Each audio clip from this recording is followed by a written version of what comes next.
Des organisations québécoises ont adhéré à la campagne internationale pour la libération des prisonniers et prisonnières politiques au Chili, qui avaient été arrêtés lors de manifestations contre le modèle économique néolibéral chilien. Cette cause a amené des organismes internationaux à dénoncer la violation systématique des droits humains par l'État chilien.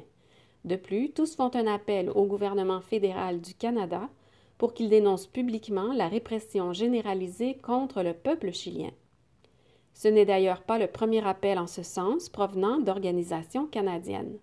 La mission d'observation québécoise et canadienne, constituée de parlementaires, de dirigeants syndicaux et d'universitaires, et la mission internationale d'observation des droits humains de la société civile, qui s'étaient toutes deux rendues au Chili, de même que d'autres collectifs, ont mené des campagnes dénonçant la violation des droits humains au Chili.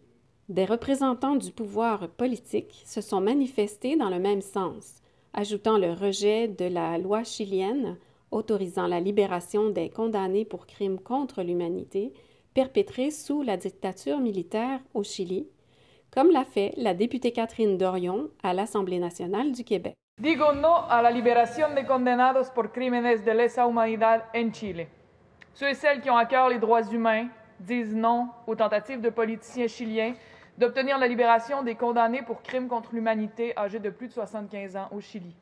83 personnes ayant été condamnées pour crimes contre l'humanité pourraient être libérées et à qui bénéficierait cette libération?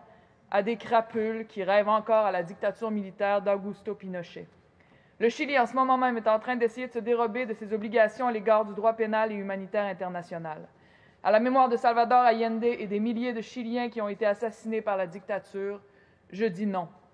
Je donne mon appui inconditionnel à la déclaration de parlementaires, d'universitaires et d'organisations de la société civile du Québec et du Canada en lien avec les récentes initiatives politiques et judiciaires en faveur de l'impunité pour les crimes contre l'humanité au Chili. J'aimerais déposer cette déclaration ici même à l'Assemblée nationale. Les députés participants à la mission québécoise et canadienne d'observation des droits humains au Chili, Simon-Pierre Tremblay-Savard, du Bloc québécois, et Sol Zanetti, de Québec solidaire, ont tous les deux dénoncé la situation devant la Chambre des communes à Ottawa et devant l'Assemblée nationale à Québec. Ça fait des décennies que le Canada, évoquant les droits humains, dénonce certaines actions d'autres pays dans le monde, mais quand l'injustice se passe au Chili, c'est toute une autre histoire. C'est que, voyez-vous, de nombreuses compagnies minières canadiennes y sont établies, des compagnies qui ne se gênent pas pour s'accaparer les ressources hydriques de populations vulnérables et qui perpétuent des pratiques de précarisation de l'emploi. En ce moment, l'exécutif du gouvernement chilien essaie d'annuler les peines de 83 anciens hauts gradés de l'armée condamnés pour crimes contre l'humanité sous la dictature de Pinochet. Il s'agirait d'une atteinte grave au principe de la justice internationale, mais est-ce que le Canada dénonce? Non, c'est un silence total du gouvernement, un silence inadmissible. C'est à se demander ce qui est le plus important pour le gouvernement canadien, les droits humains ou les intérêts des multinationales apatrides qui profitent de son cadre réglementaire laxiste et néocolonial. Au nom de Québec solidaire, j'exprime toute ma solidarité envers le peuple chilien.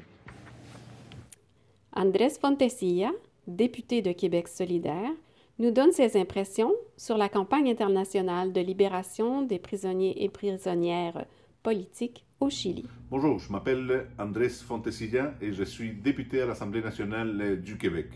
Je voudrais aujourd'hui manifester mon appui à la campagne internationale pour la libération de quelques 2000 prisonniers politiques qui ont été détenus suite à la révolte sociale qui a eu lieu au mois d'octobre 2019 au Chili. Je profite de l'occasion pour demander au gouvernement canadien d'exercer des pressions auprès du gouvernement chilien pour qu'il respecte les droits fondamentaux des personnes détenues. Les valeurs de respect des droits de la personne du Canada et du Québec doivent se traduire dans des gestes concrets de la part de notre gouvernement. Merci.